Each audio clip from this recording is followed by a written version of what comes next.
All right, all right. I hope you guys are having a great day thus far. So I'm gonna be with you guys for a little while. Let me make sure my volume is up. Make sure I'm live too. So I'm gonna talk to you as well as share some thoughts that I have in my mind on today as I work. So you're gonna be working alongside me. And we're going to have a conversation. Plan to spend at least 30 minutes to an hour with you guys before I have to go to a meeting. So, we're going to talk about the power of your words, or the power of words in general. And for me, I I never really thought about the power of your words. I knew that your words hold power, but I did not think about the gravity of the power of your words. I didn't really think about it until I start really being intentional about how I live my life, being intentional on how I choose to spend my time, being mindful and being intentional about the words that I choose to use, the thoughts that I have or allow myself to have, and being intentional about the people that I have in my life. And doing my just independent research on the power of your words. Many of you, just like I was guilty of it too.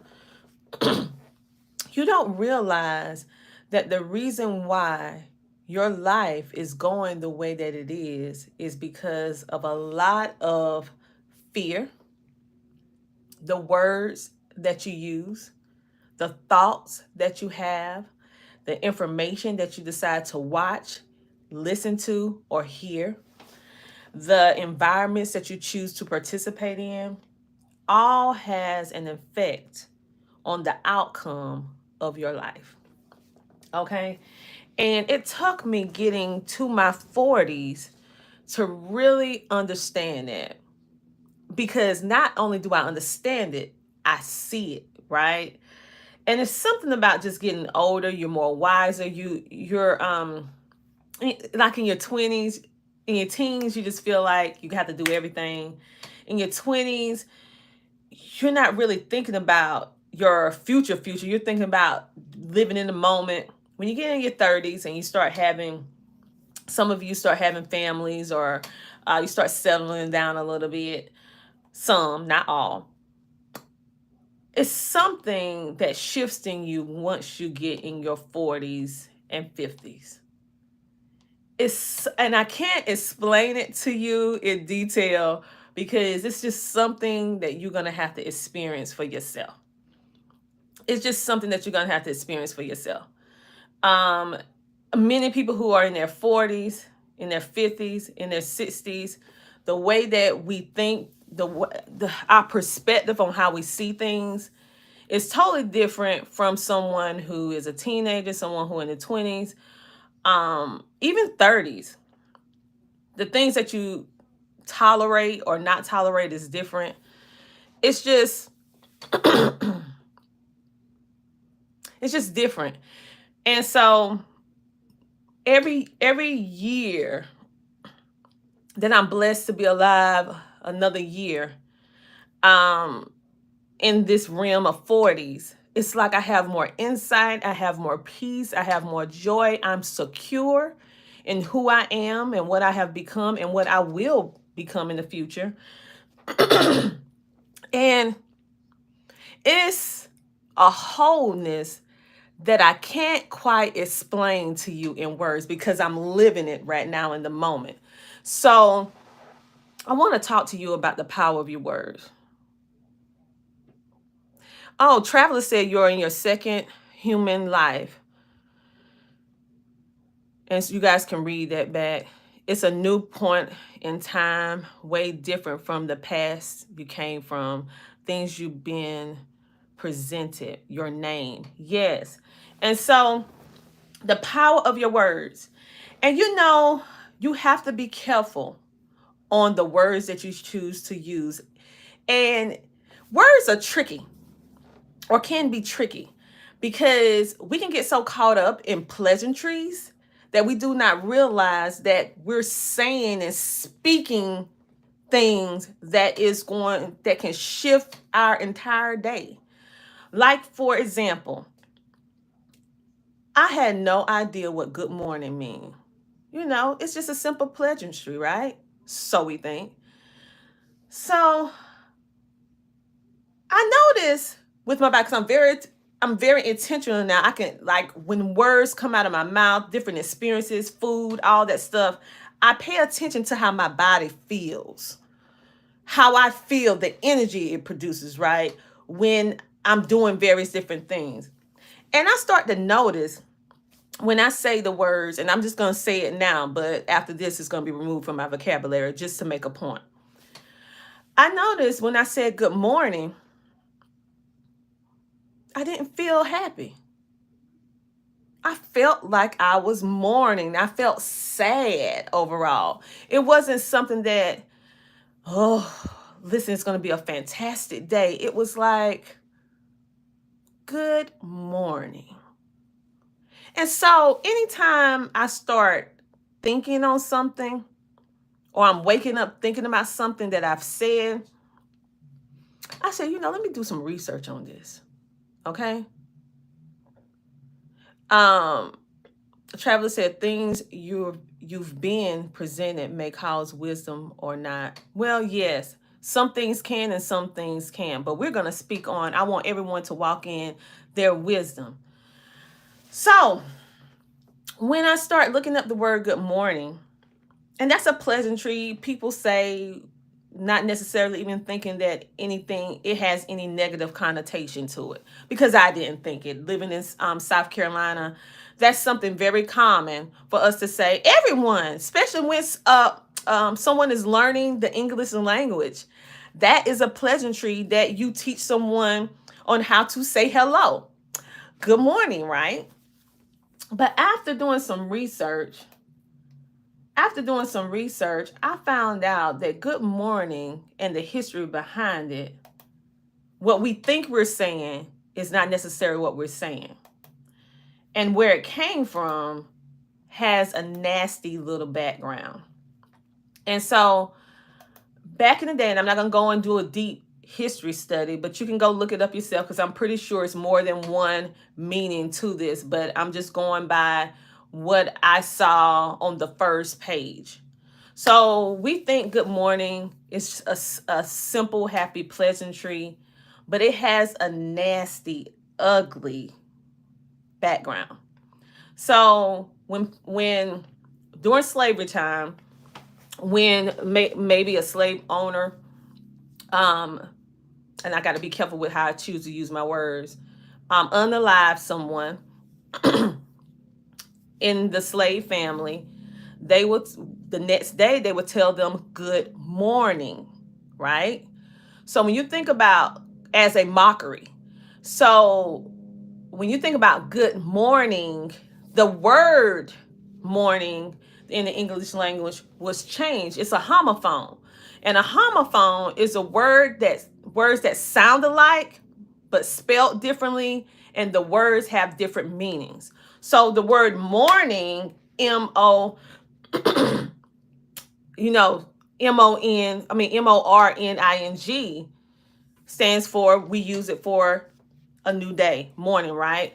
But the way it was used back in the day during that time was a sense of mourning someone who is unalive, right? And it was done to mock the ones who was slaves back in the day. And so when you choose to use the word good morning, it's carrying that negative energy, that negative connotation, without you even knowing or realizing what you're doing. You can look in the Bible, you can look at old manuscripts from different places, and all cultures has something that speaks about the power of the tongue.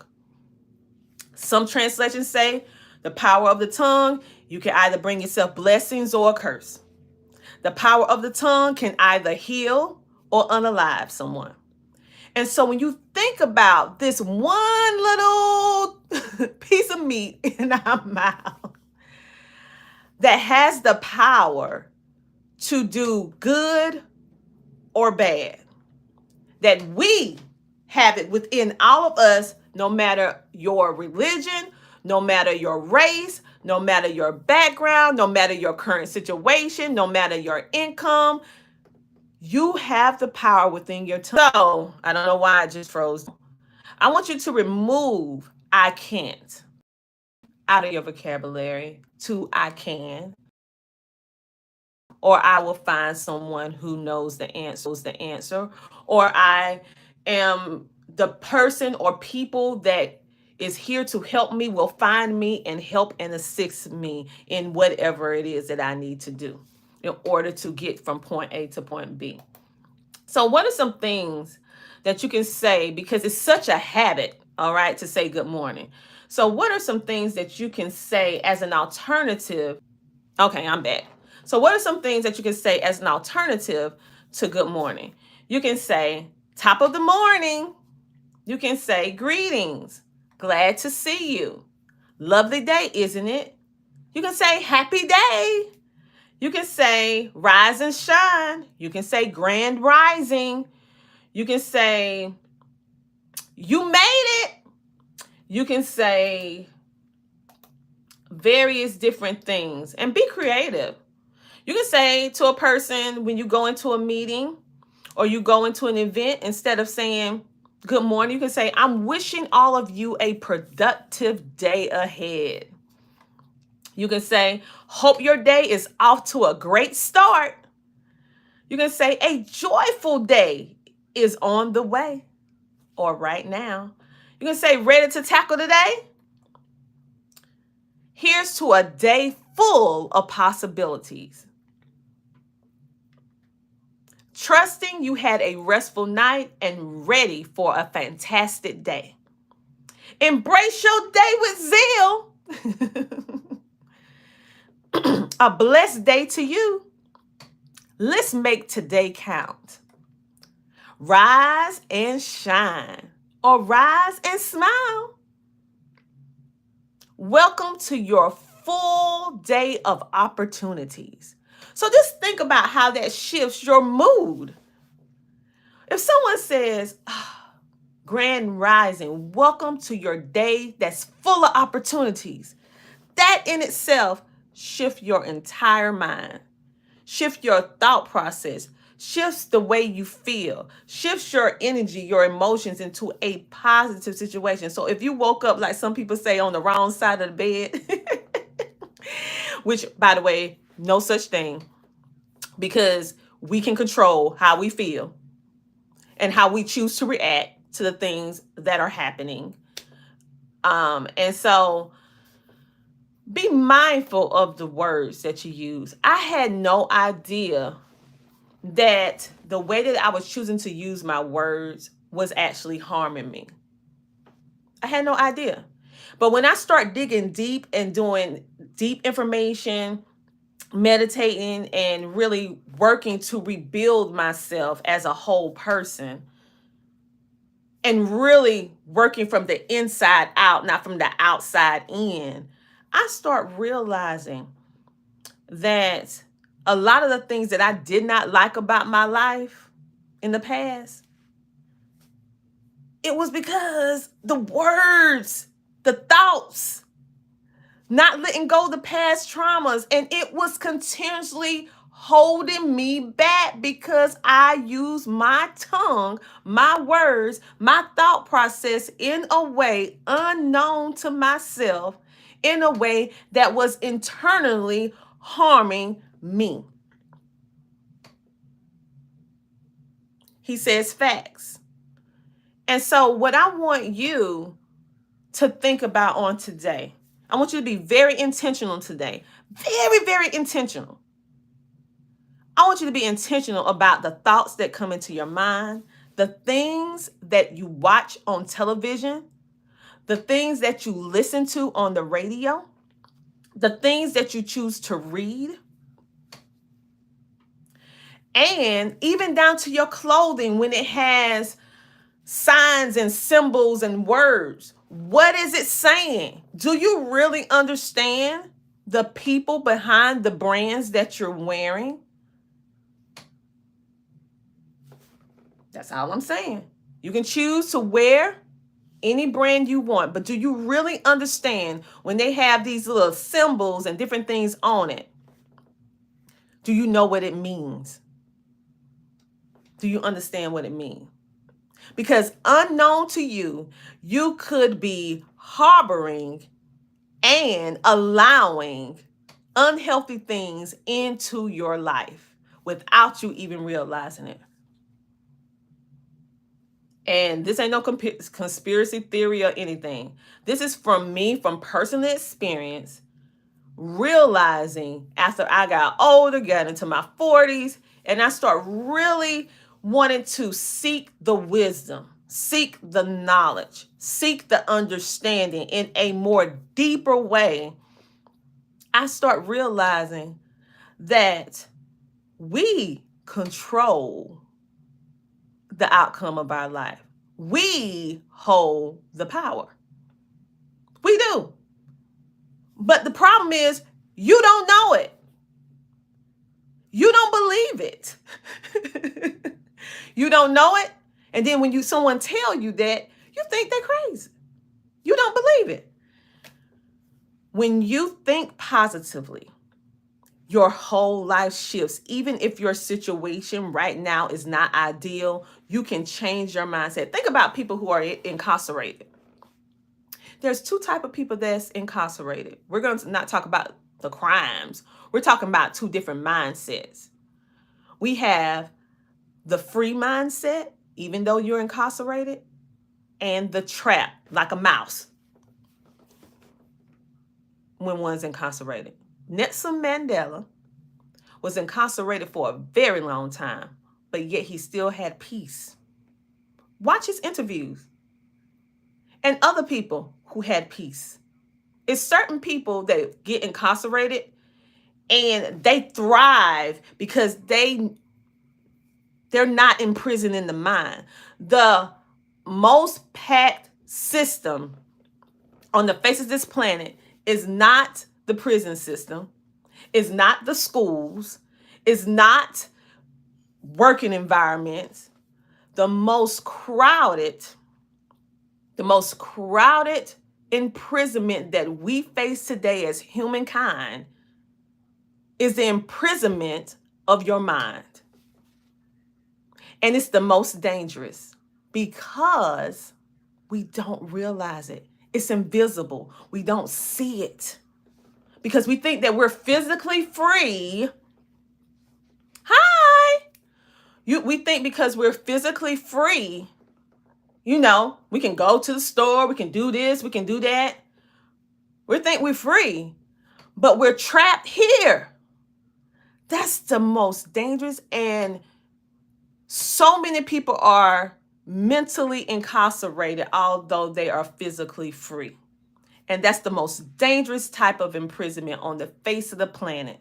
And this type of mental incarceration do not only affect one group of people. It affects all people, all ages, all backgrounds, all education. No one is exempt. You can be a billionaire and still be incarcerated in the mind. Your thoughts, your words, all of this hold power. The best thing that I could tell anyone, now that I see it for myself, is to dig down deep in those layers of you and figure out how you tick, what's going on with you, what you was avoiding because of something happened to you in the past that you cannot let go, which you can, because forgiveness is for you, not for the other person or people, and how you can heal that person, heal you. So say, for example, you are a man or woman who have been assaulted or went through some type of trauma when they was a young child. Let's give it an age for theory, 7 or 8 years old. But you, at this point, you're in your 50s. But yet, you, based upon what happened then, allowed it to carry you through all the way through your 50s. For something that happened 7 and 8, and to carry you all the way through to your 50s. You're still carrying that baggage, that same thought process, that same venom inside of you from back then. Now, I'm not saying condone what happened, because I ain't for that. But I'm saying do not let it hold you captive, because this mind, the brain is about, on average, it's about 2 pounds. But yet it controls every piece of our body. Our heart, which is the seat of motivation, our limbs and movements, our thought process, our feelings, our health and wellness, how we feel about ourselves, whether or not we're going to go out and be confident or fearful or whatever the case may be. We're going to allow the past to hold us back, or we decide to take control of our life and move forward. I need you to understand that you don't need a degree to do this. Even though sometimes you go to people with a degree to help you if you need therapy or something. There's nothing wrong with therapy. But I'm saying it's certain things that you can do yourself, that can help you win in no matter what season you're currently in. We have Everett Draws, meditation helped me find out that, yes. We have, I can't say that name, but it says, wife, submit to your husband as to the Lord. For the husband, yes, that is a scripture. Know that. And how do I balance my career and eating shellfish? Now that's you. I think that's just somebody trying to be funny. If you do honestly want to know about balancing your career, I'm being honest with you. There's no one way, one size fit all answer to that. There's no balance, true balance of anything. Is what you prioritize, because you're human. You can only give 100% to a certain area at a certain time. And as you're focused and doing something on one end, something else is going to lack. If you're focusing on your career right now, it's going to be very difficult to get the same attention to a significant other or even your children at the time. So you need to have open communication so that they will know, hey, mom, dad loves you, but right now I have this project that I have to finish. And then once I finish this, then I'm going to delegate some time that is only for you and I. We're going to do this, that, and the third. Many people, we get caught up in this life-work balance. And for me, I'm not an expert at this, but from personal experience, I'm saying that I have not seen a surefire way that anyone, no matter how amazing they are at organization, no matter how great they are at balancing and checklists and stuff, I have never seen anyone that can truly, honestly balance the scales of their life like this balance. It's usually up and down. And that's just part of being human. And you have to be okay with that. You have to be okay with that.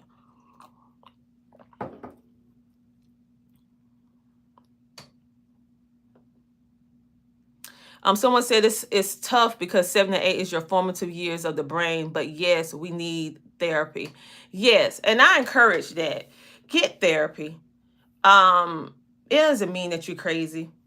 You know, if you need therapy, to be honest with you, everybody, it should be part of your natural health and wellness routine to be able to, I call it purging emotions, because those emotions, if there's something that stressed you out or something that's traumatic, those things can manifest in your body and cause, in my personal opinion, cause different issues over time, because stress is very harmful to you. Prolonged stress. Okay, all of us have stress, and it's a part of life. But I'm talking about that prolonged stress that you're just holding on to, holding on to, holding on to. It serves you no good. And so you have to figure out what is best for you and how you going to remedy the situation, and stop holding on to the guilt, stop holding on to the past. Your past do not dictate who you are, your character, because everyone can change. And no matter if a bad situation happened to you, you use that in order to help propel you to your fantastic present and spectacular future. You use that as a teachable moment for you to be able to help somebody else that may not have the tools and the skills to be able to maneuver and understand the processes. I'm telling you, ever since I got into my 40s, I am on a whole different wavelength with thought process. I am more at peace than I ever been because I understand pretty much the circle of life and what it is. And things that I don't understand, it's just start like a light bulb going off. They start coming to me little by little. And I'm like, the power of your words. If we as human beings learn how to control our words, we can control our life. We can control our present, and we can create the future that we want, the future that we desire through the power of your words. Now, with that being said, you have to learn what not to say because habits run deep. So for me, once I found out the true meaning of good morning, I was like, what? Really though? And so with that being said, I am personally taking the mental note, and I'm so used to saying it that it's going to take some time, and I'm going to give myself some grace. It's going to take some time for me to be able to totally erase that phrase, that pleasantry from my vocabulary. But I'm determined and I'm intentional. So instead of saying that, GM, I mean like grand rising, happy day, great, fantastic day. Here's to a fantastic, productive day. I'm going to flip that saying because I realize and I know that my words hold power. And the words that I choose to use when I first wake up and when I go to sleep can shift my day for the better or for the worse. And I wanted to have that conversation with you guys today. Someone, Brian said that you guys can go listen to Dr. Jordan Peterson. Now, I'm not familiar with this, so you have to do your own independent research, your IR. That's all about therapy you need. Of course, I believe in spirituality. I'm a child of God. Yes. But I don't know anything about Jordan Peterson. So, but that was just a recommendation from one of our supporters here on CTR Media Network. So I don't know who that is, but you guys can go check it out for yourself. If you like it, cool. If you don't, then keep on scrolling. I don't know.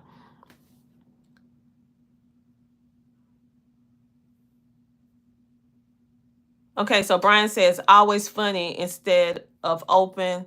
It's basic stuff. Clean your room, embrace your inner monster, and learn to control it. Just make efforts to get better each day. Yes, it's listen, it took years for you to become the person who you are. Through past experiences, through current experiences that shape and mold how you think, how you maneuver, why you do what you do, the exact way that you do it. All of that took time. So give yourself grace as you are. And it's not, I'm going to be honest with you. When I first went to therapy, unboxing all that stuff, and some stuff I actually forgot about, but going through therapy, I was able to understand why I did what I did, why I handled things the way that I did. And now I have those tools to know and be able to know those triggers, those moments that will kind of like spiral me to that place. I know what to do, right? And so I tell you guys, there are so many helpful videos here on YouTube in general, but also most of you have health insurance and everything else. So they usually have therapy coverage for doing your medical insurance. So check your plans and see what you have. I didn't realize that until later on, because to be honest with you, I just didn't think about health and wellness in that way, meaning health and wellness of the mind. I thought about health and wellness of the body, but not the mind, right? And we are conditioned and taught to just think about health from the neck down. But we need to make it a normal place to take care of health and wellness from the neck up. Because if we take care of the neck up, the rest of the body will follow. That's the thing. If we take care of the mind, the tongue, the things that we say, the thoughts, the information that we bring into our bodies, our brain, our minds, it will shift the rest of us. It will shift the rest of our body, whether it's good or bad. And so I don't know what it is about the 40s. For those of you who are listening, if you're over 40, if you're in your 50s and your 60s, can you explain what it is once you get to this age that you have this sense of clarity, peace, and you have this sense of wisdom that you did not have before? It's like you tap into something that is only for that particular age group. And only within that age group you begin to understand. I can't explain what it is. I know we call it wisdom, life experience, but I mean, what do you call it? Did you experience different things? You start thinking more deeper about life, deeper about your future, deeper about how you want to leave your print in the world that we live? Am I the only one? I know I'm not the only one in the room that feel this way. Type it down because I would love to hear your thoughts. Brian said, own your faults, and embrace your mother. Oh no, he said, I think he meant to say monster. Yeah. Yeah. So and I'm thinking what Brian is saying is we all have something in our past, or more than one thing in our past may have happened to us, or we may have experienced. It could, whatever the case may be, whatever it is that was traumatic for you. And it does affect the way that you grow up, maneuver, how your brain forms, and all this stuff like that. But many times we get to the point where we're embarrassed, ashamed of our past. We feel like it took away. Yeah, it did in a way, but we can't allow it to continuously take away our self-worth. Okay? And so after doing this research and going through this personal journey myself, I said, I use these lives to just speak to you. It's not scripted. It's whatever thought comes to my mind at the time, or we're talking about something that's on the YouTube channel, or and so this morning, I was like, I want to have this heart-to-heart conversation with you guys, because usually when the sun rise, see, I'm doing better. When the sun rise, based upon how our day was prior to, or how we wake up feeling, will determine how the rest of our day go. So I said, you know what, I'm going to, because normally I don't get on live this early in the morning, but I was moved to come on because I want you from this point on to control your thoughts, control what you say, control what you think, because the power is within you, that you can change the trajectory of your life. If you are homeless now, you don't want to be homeless. Thought, positive words, finding resources, executing with action, your life will change. Now, I can't tell you how long it's going to take for that to happen, because everybody is a little bit different. But I do know that the belief has to come first. You have to believe and trust and know that this or whatever your situation is just temporary. And look for the lessons in whatever situation that you're in, because I guarantee that it will be something that you can use to help yourself further. Or most importantly, I like to use my personal experiences to help other people that may be dealing with something similar, and explain to them how I was able to overcome a certain situation. Yes, Victoria said you will be shocked. Yes, grace is big. Give yourself grace. Brian said, I'm 46 and just now realizing triggers are real. I thought it was excuses. Only way to learn better is being open. So don't shut out ideas. That is a true statement.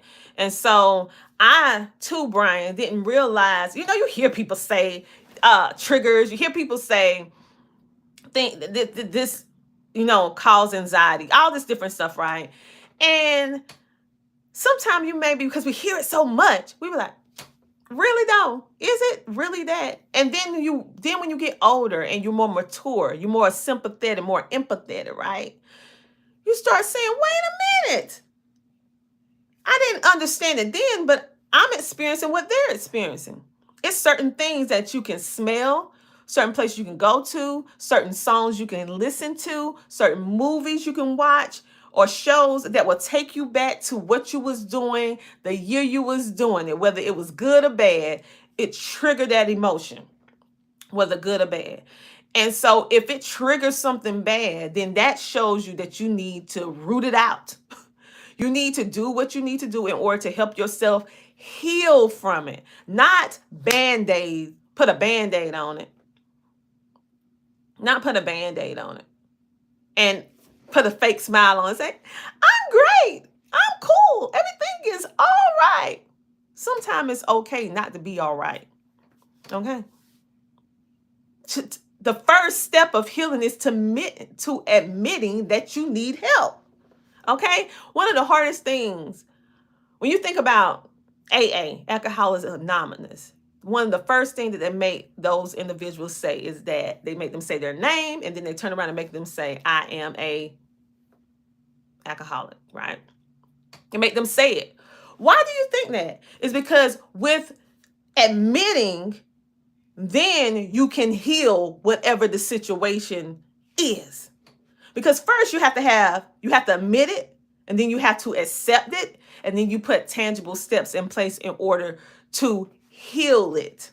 But you can't heal without admitting and accepting that whatever happened. Okay? And I know it hurts because I had my own personal things that I had to deal with. Trust and believe, okay? Trust and believe. I have had some things that I had to work through that took me to a place that I did not want to go. But I realized that I was held back to that age of when that happened, and I was repeating it over and over. And it's still some things that I still need to work on. But what I am saying is that right now in my 40s, Lord, I am at so much peace. I can't even explain it. And I'm at this place in my life where I'm okay with not being okay when it's not okay. And I'm okay with just being me. I give myself grace when grace is needed. I don't waddle with certain type of people. I set those boundaries. I had no boundaries prior to, I started getting them a little bit in my late 30s, but they've really been doing good in my 40s. Setting healthy boundaries, taking time for self-help, self-coping, self-discovery, getting to know myself, because I'm gonna tell you something. For me, every decade I change. I don't know about you, because literally from 10, from the age 10 to every decade. So I'm not gonna go with the preteens and all that stuff, but I'm gonna say from 20 to 30, from 30 to 40, I'm a completely different Tina.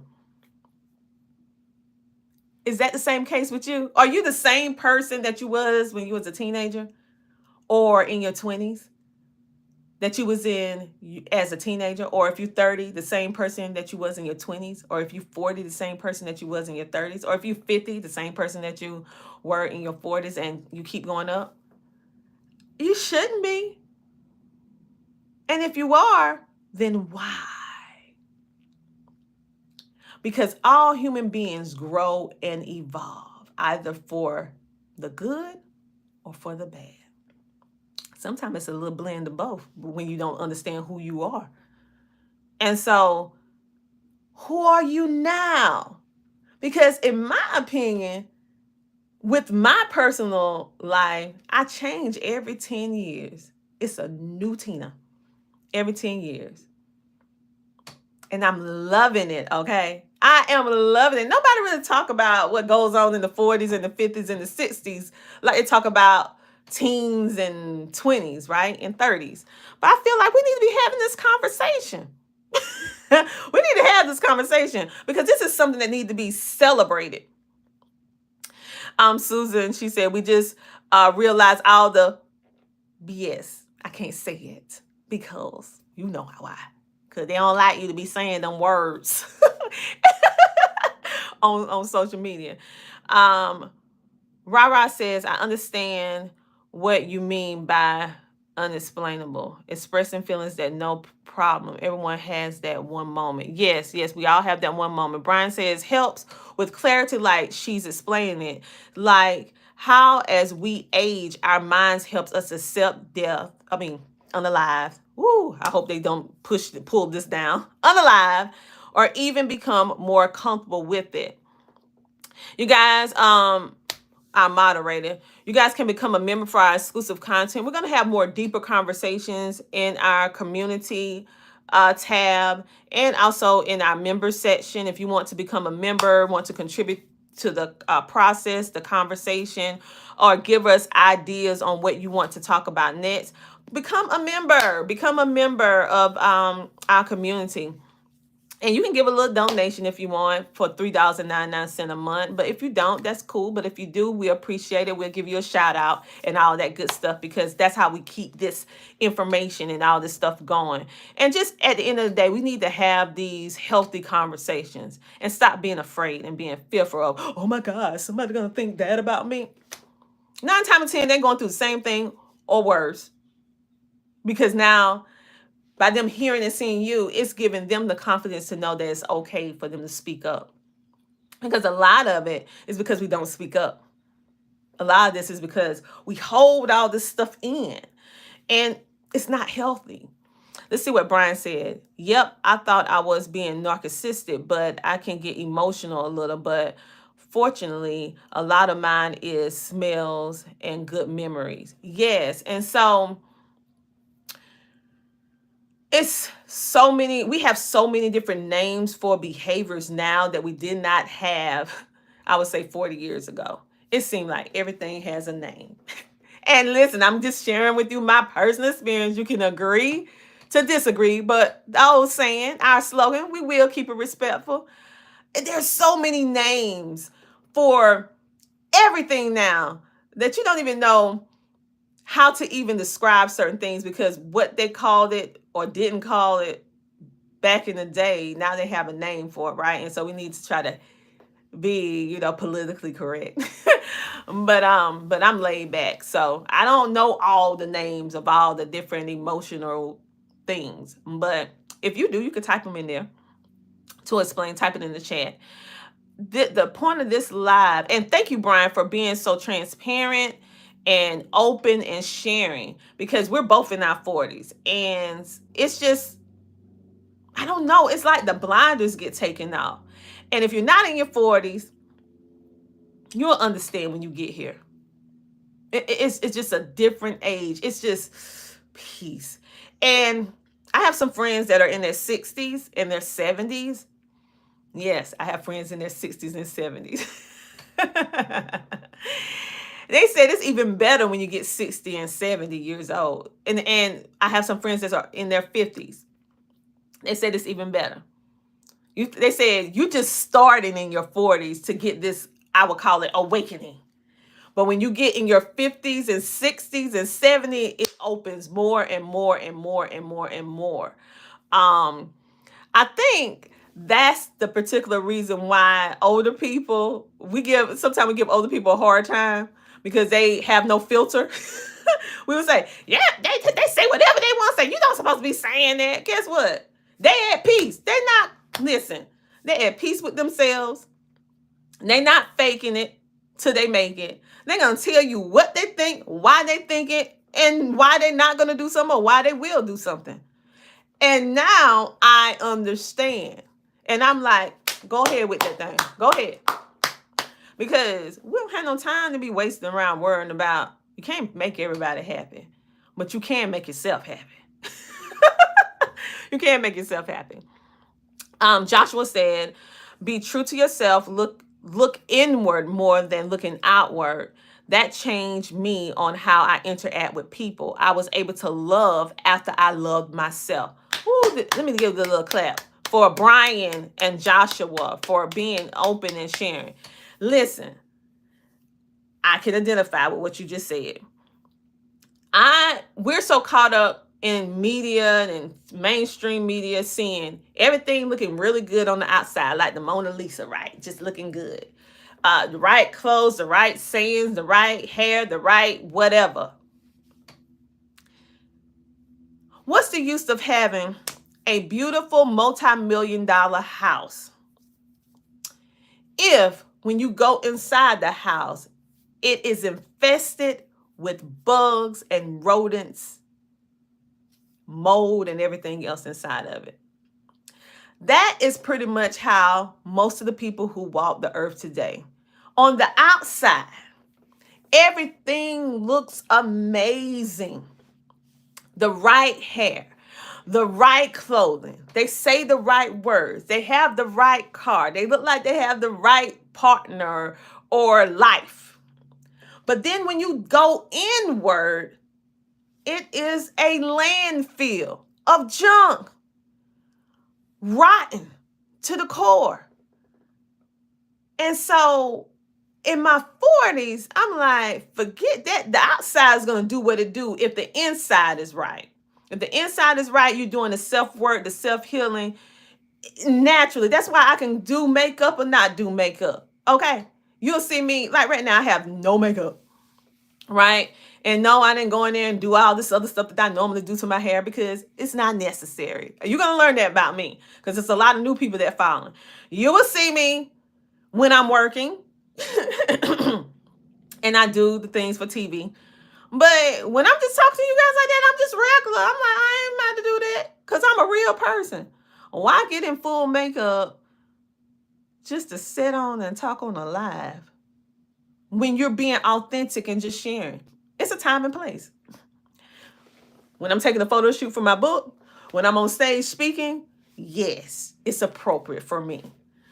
Sometimes I don't even do it then. I have light makeup. It just depends on how I feel. Like I went to an event this weekend where I had to interview people at the LitCon event. I had on very light makeup. I went to the event with Converses, my capris, jeans, and my merch t-shirt, CTR Media Network t-shirt. Yes, I did. Because I want people to see me, and I want them to see real. Because sometimes people get so caught up in what they think it is that they lose themselves. They lose humanity, right? So you'll see me in jeans. You'll see me dressed up. You'll see me with no makeup on, just like right now. I don't care. Because I need you to see that this is real life. When the cameras are down, this is real life. Okay? And I need you to see that you're okay and that you are enough just the way you are. Just the way you rise up in the morning, you're good enough. Just the way that you are. All the other stuff is just add-ons to accentuate who you are. But this is the core. This is the foundation. And so I'm very mindful because I don't want people to be like, she don't look nothing like herself. I make sure you guys see me with makeup and without makeup because I don't care at the end of the day. I'm going to be me. And that's what the 40s brought to me. I'm at peace. Whether I have full makeup on or no makeup on, whether my hair is done up or whether it is not, whether I am in a t-shirt, a pair of pajamas, some jeans, or a full-fledged 3-piece suit or 2-piece or a dress or a gown or whatever, I am whole. And I think, no, that I don't think, I know. It's just something about these 40s. And my friend who just turned 50, she was like, girl, you think the 40-something, wait till you turn 50. Like, girl, you're going to be like, I took that in my 40s, but that don't work for me no more. So I am excited about getting older. Most people be like, I don't want to get older. I'm like, why not? You only get better when you get older. You only get better. And so let me read some comments. So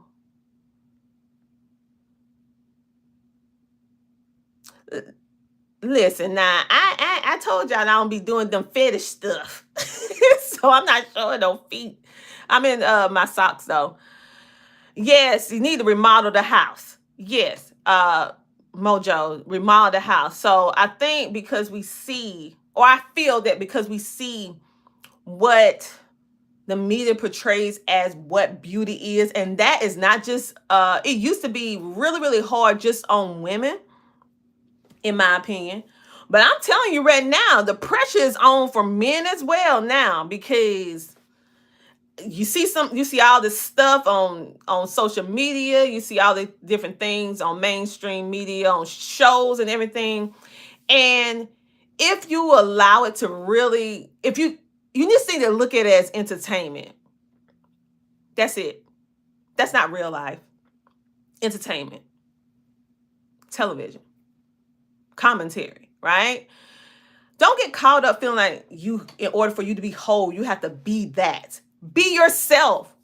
Because guess what? You are the original. There is not anyone on the face of the planet that is unique to you but you. Even if you are a twin, twins are different. Even if they're identical, they look alike, but both twins, they're different. I guarantee their personality is different, their likes and different things are different, even though they look alike. They're still two separate individuals that just happen to look alike. I need you to embrace your uniquely you. I need you to understand the power that you hold.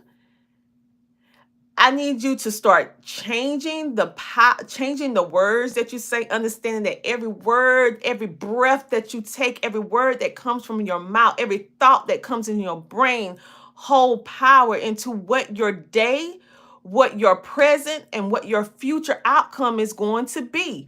I need you to rest in that, to understand and do whatever you need to do in order to change your life for the better. Because you have it in you to change it. I can't do it for you, but you can do it. And don't say you're not qualified. Yes, you are. You're qualified because you're the only one that know all your secrets. People only know what you tell them. Or if they was there when it happened, they know a little bit, but they still don't know how you felt or what happened in your mind when all this stuff was happening. Have the courage to dig so deep in your inner self that you are going to clean house and you are not leaving no residue behind. You're going to clean out your house and you are going to start redecorating, meaning your mind. Because this mind controls everything below it. Why do you think the brain is on top? You ain't never thought about that. Why is our brain on the top of why is it here? The brain literally could be anywhere on our body. It could have been on a foot. It could have been on our hands. It could have been in our chest. But no, the brain is here at the top focal point of our being. Why do you think it's there? But yet it's one of the smallest organs we have, weigh about 2 pounds. But yet that 2 pounds of mass controls all of this. Have you ever thought about why is it that way? And how can I control it in a way that will benefit my life for the better, regardless of whatever happened? I'm not going to be victim anymore. I am going to reclaim my life. I am going to walk in my greatness. I am going to expand, explore. I'm going to enjoy my life. You have it in you. I can't do it for you, but you can do it. But you have to have the courage to dig deep within, okay? Because you can do it. Because I'm no different than you. I am no therapist by trade, but I do read. And I watch videos. And I'm like, and I speak to a lot of different people that know way more than me. Okay, surround yourself with people who know more than you. If you're the smartest person in the room, you in the wrong room. Okay, I had to shift my whole environment because every room that I was in, I was the smartest one. And most people like, that's good. No, ma'am. No, sir. If you're the smartest person in the room, you're in the wrong room, because how can you grow? Because think about it. If you're the smartest person in the room, then everybody in the room is going to be pulling from you. But who is going to refill you? Okay? So you're going to go in the rooms where people are going to be pulling, and then you're the thought leader and you're doing all the things that you do, yada, yada, yada.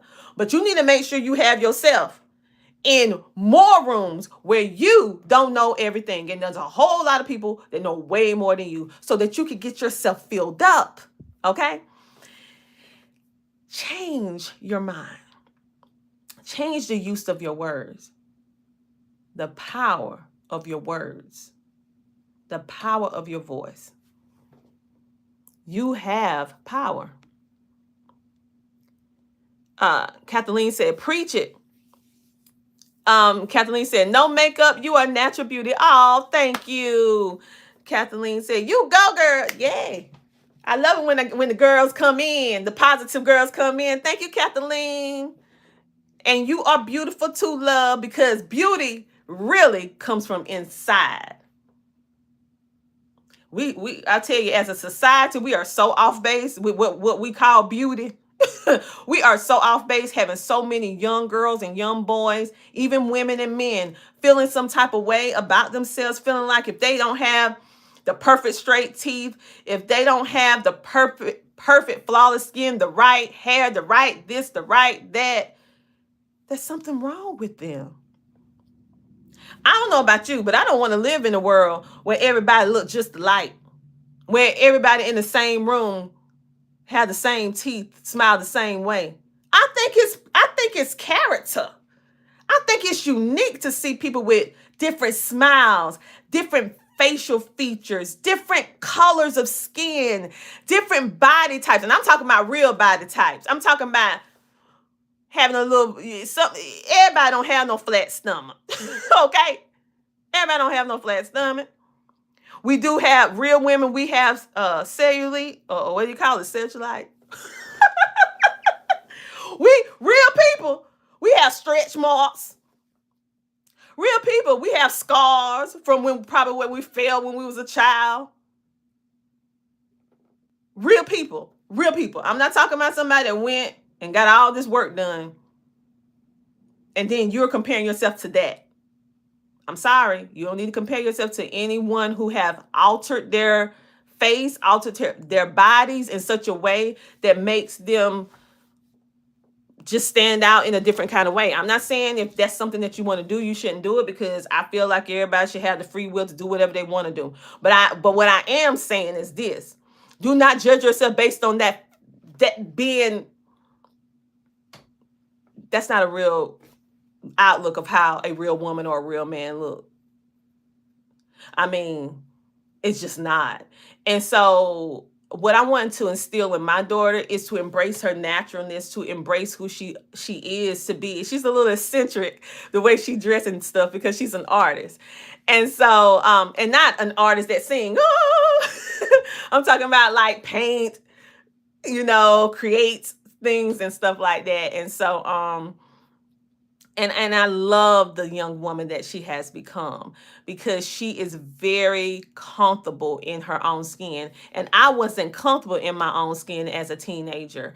I looked at TV, I looked at the different children that was at school, and I was like, well, maybe if I dress like that, or I look like that, or I do my hair like this and do that, I could fit in. My daughter was like, My son was like, because I taught them that way.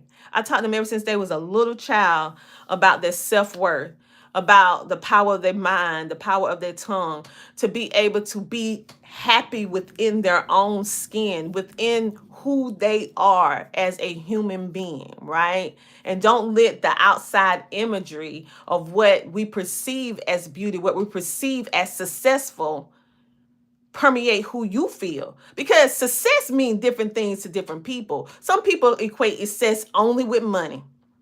And let me tell you something, if you equate success only with money, that's a sad way of living. Because if money is the only attachment that you have to success or happiness, and you end up not having it, your whole life just went down the tube. So what I'm saying, your success needs to be more than just about the dollar amount. I look at success as being peace, having joy, having understanding and wisdom, having family, having true family, true friends, having the ability to be able to go out, share my thoughts with other thought leaders and community leaders, as well as the community, in such a way where we can share our perspective and come up with solutions. I look at success as being able to get up in the morning and have a thought process, not depending on any type of equipment to help me walk or think or feed me. That's success to me. Having my daughter, having my son say, I love you, Mom, my husband, that's success for me. Now, with success, sometimes, you have the job or you have the career that makes you X amount of money. I don't think that is a part of success, but I don't feel that should be your number one thing, because there's so many other things that you can be happy, joyful, have just jubilee. You can just be like, oh, right? That even if you didn't have the ideal money amount, you're still a wealthy mindset. You are already wealthy. It just didn't find it. It's just making its way to you. Not found you. It's making its way to you. Everything that you want, everything that you desire, as long as you clear this mind and watch the words, it will come to you. And that's what a lot of people don't want you to know. You're welcome, Kathleen. Listen, someone said, I love your big, beautiful forehead. Let me tell you something about this right here. My mama and myself, we call it snatchback. We call it snatchback because we have because our foreheads, we're like, Lord, we got a little snatchback. We got a little snatchback. Look at our forehead. It look like, snatch a little bit. That's just a little humor. But I used to be so self-conscious about having a broader forehead than others, okay? And so I used to hide it. If you look back in the past, I used to wear bangs all the time. I used to wear bangs all the time. And for the most part, the reason why I wore bangs because I was insecure about my forehead. And I just did not like having a big forehead. And so, but as I got older, I embraced it because everybody don't look like me. I'm unique, okay? And it is some people that have ones bigger than me. When I see a girl or a woman or a man that has a more profound forehead than the average person like myself, and they're walking around with their hair pulled back, I know that it took a lot of self-healing for them to have the confidence to do it, because it took me a very long time to be comfortable to not wear a bang anymore. Now, every now and then you'll see me with a bang, but it's rare, because I want people to see that what you consider a flaw in you is actually the unique in you. It's the beauty about who you. It's something that can identify you, that make you unique. People remember me from my southern twang. Some people speak to me about my smile. Some of them talk about my skin. I have full lips, so some people speak about that. You can see it more when I have on my bright red, because I like to wear a bright red lipstick. And I like to tell people, read my lips when I'm speaking on stage. But it's my forehead. And so maybe it's a crooked tooth, or maybe it's the way you smile. Maybe it's a dimple, or maybe you have one dimple and no dimple on the other side. Maybe it's the way your nose, your eyes, the shape, your eyebrows, whatever it is that you feel that is a flaw in you is really a blessing, a uniqueness in you. I couldn't stand the sound of my own voice. When I first started in podcasting and radio and TV, I changed the sound of my voice because I felt that no one would accept me. I felt like the Southern twang dumbed me down, because anytime you look at media like the Beverly Hillbillies and anybody that's supposed to be Southern, they act like we wasn't smart. We was country bunkins and all this stuff like that. And I felt like it took away, right? But after I came into my own and totally embraced myself, and I realized that that happened to me from a teacher saying something about my voice, right? Years and years ago as a little child. I realized that was a trauma. And so I go on to therapy. And so once I realized that, I embraced it, and I made something that I felt was a flaw. I loved it. So no one sounds like me. No one does things the way that I do it. Yeah, I tell people the essence of me is sometimes my words go all the way around the corner and back again, because that country twang be like, hi, grew down. But then sometimes certain words, it's just as clear as day. But that's just me, okay? And as I'm in these 40s, I'm like, you know what? If you don't like the sound, the look, the whatever, keep on scrolling, scroll on by. Because sometimes I break out in song too. That's just the uniqueness of me. And so I tell people, that's why I weigh my hair pull back, because it gives people confidence who have a more profound forehead to be like, oh my God, Dr. Tina, she has a profound forehead and she don't cover hers up. Her teeth are not perfectly straight, and she still smiles. She has a southern twang, and she's not changing her voice. I used to. I'm gonna be totally 100. Just took some growth. I used to, but now I'm at peace. I'm like, you know what? It is what it is. If you don't want a southern twang on your stage, and I'm not the person to book, because I'm not changing. And so Kathleen says, so true. She said, I need this. Smoke Bomb Trail said, preach. And I'm not going to, yes, it says, Matthew said, what it do, Queen? And we have some other languages that I would have to click that good old Google Translate in order to understand. Oh, my name is Tina. In mainstream, I'm known as Dr. Tina J. Ramsey. I am a coach. I am a mother. You'll see me speaking on various different things. Not various different things. I speak in two industries, which is media and podcasting, TV distribution, and also speaking about the power of your voice, the power of your sound, the power of podcasting. hence the book, #1 bestseller. And then you will see me talking about homeschooling and also helping parents with children and young adults who have developmental delays, autism, dyslexia, ADD, ADHD.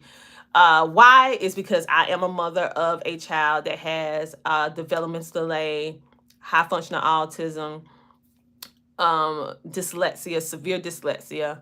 And I also have a child that was ranked in the top 4% of the most gifted and talented children in our area, right? So I have gifted and talented, and I have a child that falls in the special needs category. I like to say learning differences, but for the sake of this video, we're going to keep it politically correct.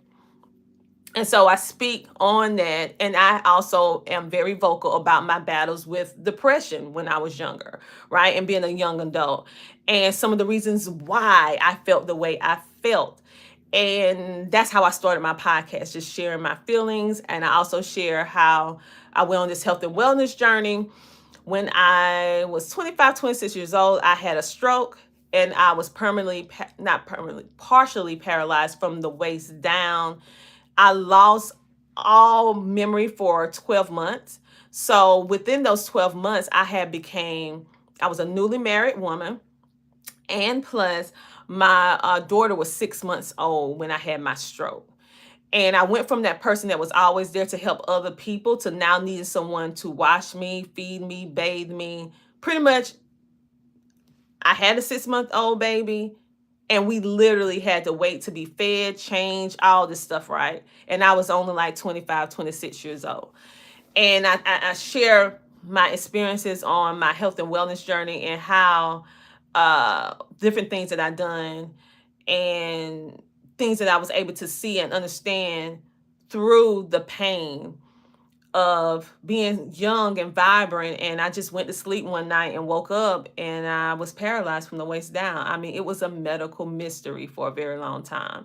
And I just share bits and pieces. And you'll hear me talk about mindset development because I know with me, one of the things that shift for me, I was feeling so bad, so depressed. I mean, major depression. And I remember looking at my daughter in her playpen. She was lifeless. Like she had like no expression to be a 6-month-old. And a lot of that is because she had no interaction with me like that as her mom, because I was literally going through postpartum depression. I was just had a stroke. I had nothing to give. And I say this was God. Yes, I am a Christian. I say this was God, but I'm not going to go into deep because I don't know everybody's views and all that stuff like that. And this is not a preaching thing. This is sharing story. And I looked over at my daughter and she had every type of toy, every type of whatever that a child would want, need, or don't need. She had it. She had it all, but she didn't have me. And I looked at her and I kid you not, when I saw my daughter sitting there, not playing with her toys, just gazing, just very blank. And I couldn't walk without assistance. I needed someone to hold me, walk me, pick me up, all that stuff like that. And I kid you not, on that day, I shifted my mind when I saw my daughter, and it broke my heart for a moment. I snapped out of it. And I saw her and I said, if I don't get myself together, I'm going to see the other side, unalive, right? And I was like, I don't want people telling my daughter when she grows up how amazing her mother was. I want my daughter to experience how wonderful her mother is. And from that point on, my daughter was the motivation for me to learn how to walk again, how to talk again, how to be independent, because I saw her that she needed me. And being that I had the stroke and everything, and I was in chronic depression, it was just hard for me to kind of get it together.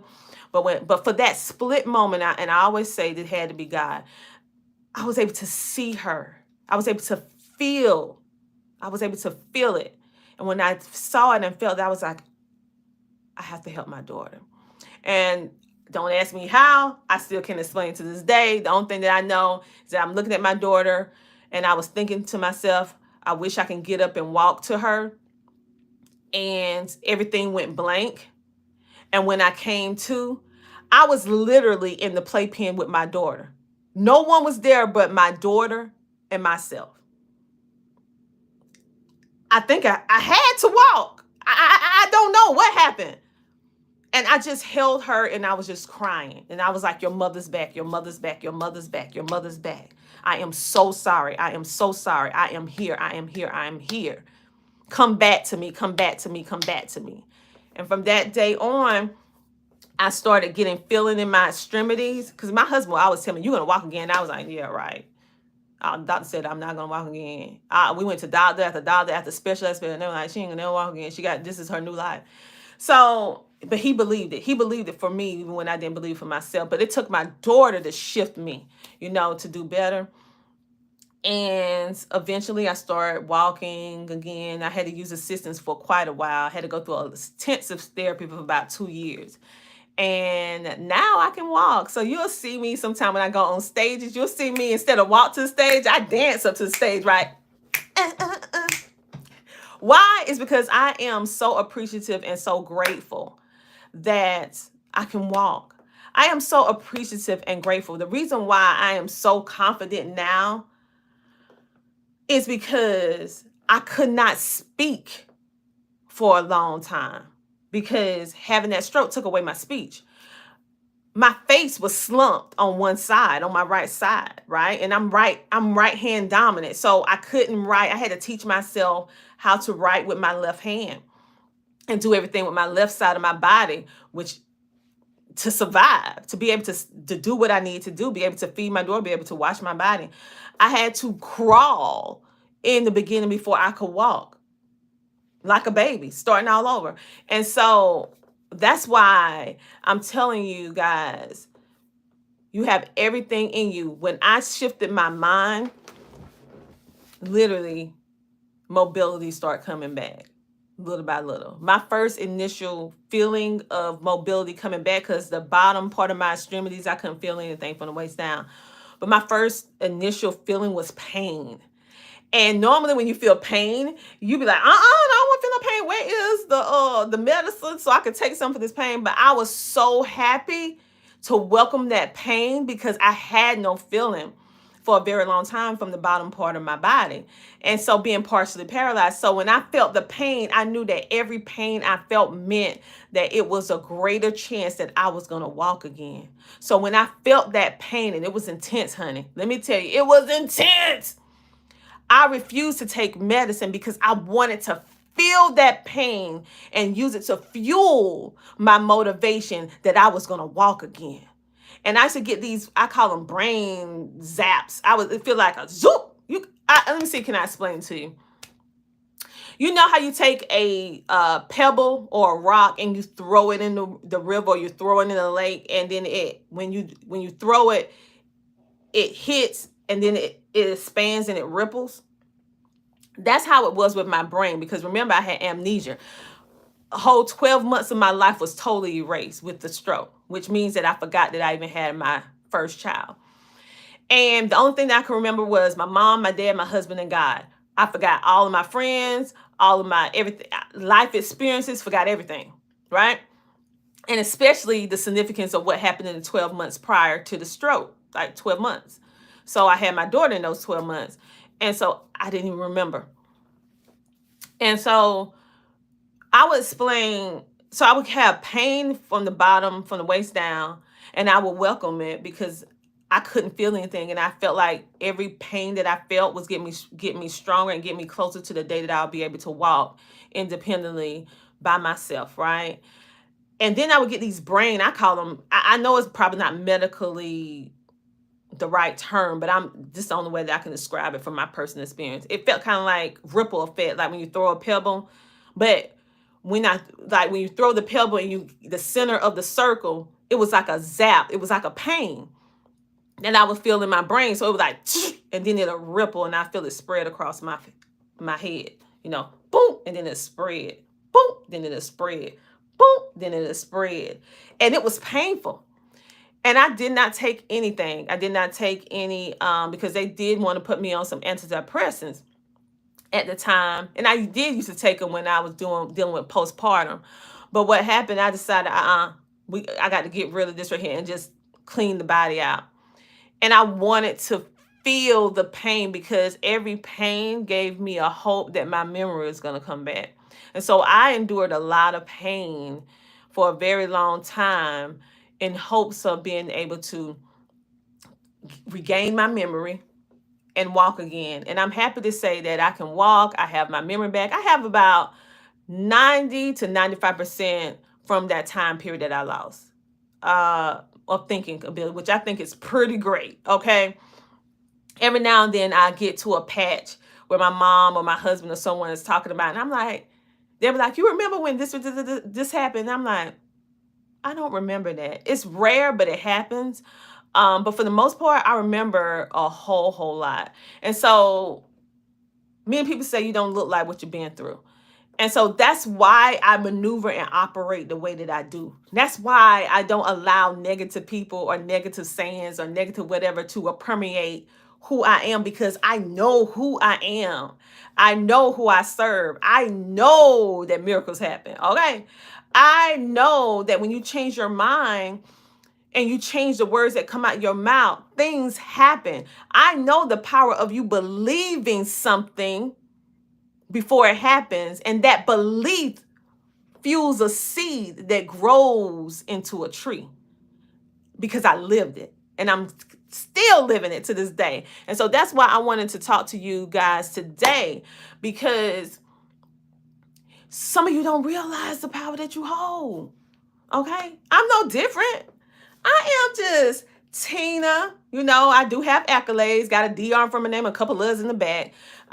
From being honored for all of my work over the years, been volunteering for over 30 years. I used to say 25 years because I don't want to age myself too much, but hunty, they're like, 30, girl, 30. Yes, I've been volunteering a very long time in different capacities for the community. And so that's why I am the way that I am. And that's why I show up the way that I show up for all of you, because I need you to see real time that you don't have to have all the things and everything figured out. You just need to have the desire to do better. Okay. And surround yourself with positivity. You have it. Everything that you need is already within you. You just need to tap into it. That's it. Okay. And so,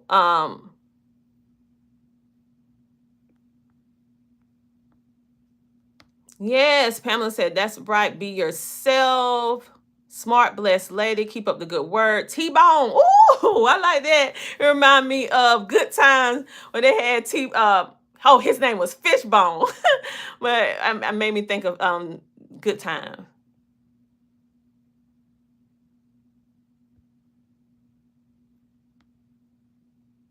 Yes, T-Bone, God will protect you, and you have my prayer for this day. Thank you. Thank you so much. Yes, Jesus is amazing. God is amazing.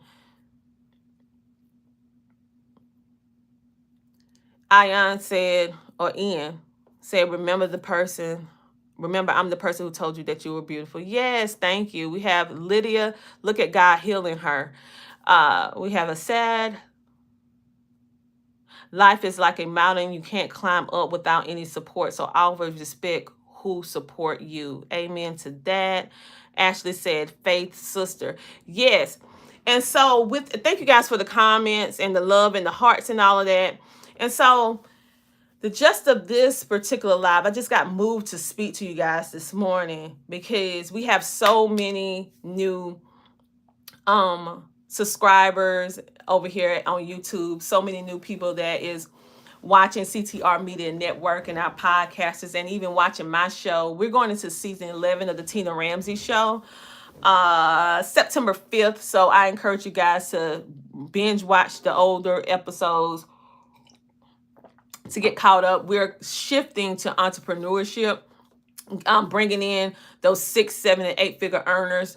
so that they can give you real tips and strategies on how they was able to obtain and sustain 6, 7, 8 figures businesses, and to learn something. And some of these things you're going to be able, even if you're a 9 to 5 worker, you're going to be able to pull, because we're going to also talk about mindset development.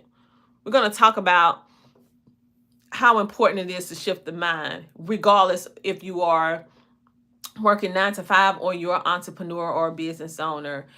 Everyone has to get to the point where you have the courage to say, if you're not happy with your current situation, you have to have the courage, the braveness to say, I'm going to unroot whatever it is that is hindering me from the full abundance of my life.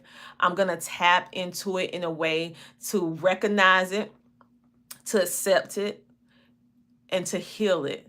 And I will no longer allow those things to hold me back anymore. I will no longer be a victim of my past, no longer will be a victim of my current situation. I will no longer accept negative people in my life. I will no longer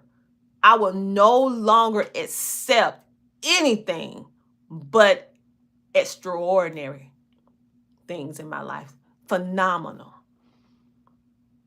Greatness, abundance, prosperity, joy, happiness, security, freedom, clear mind, optimal health.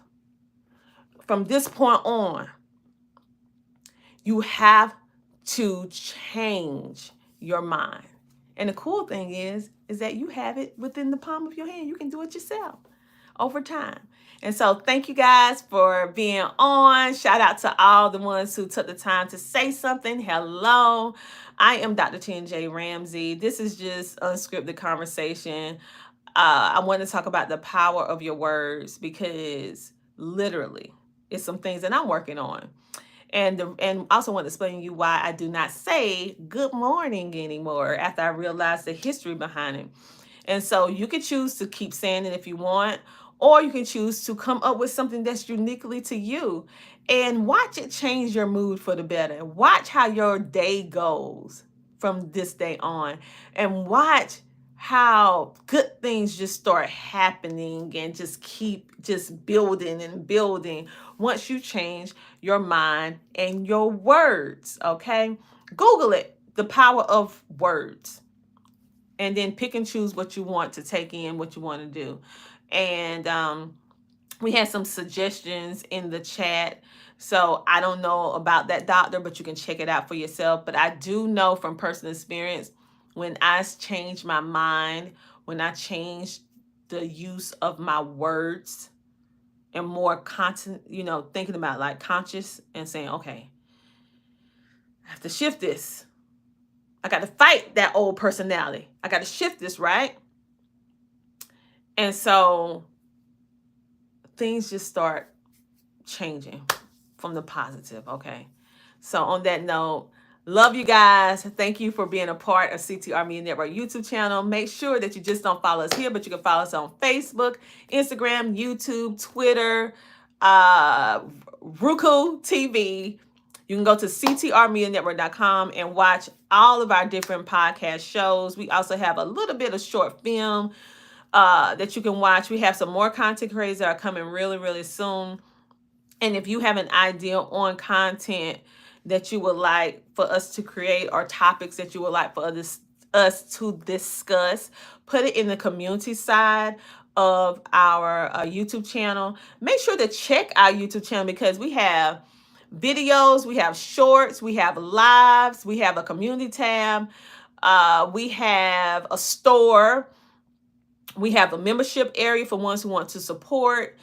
And check out the store, because we have so many DVDs that you can go and purchase from some of the shows that we actually show you in the shorts. And I'm gonna have to show you some of the ones that I got on another live, because honey, listen, We don't just don't be sharing this stuff, okay? I went and got me some of it because I just love having some of those older shows. I'm trying to tell you.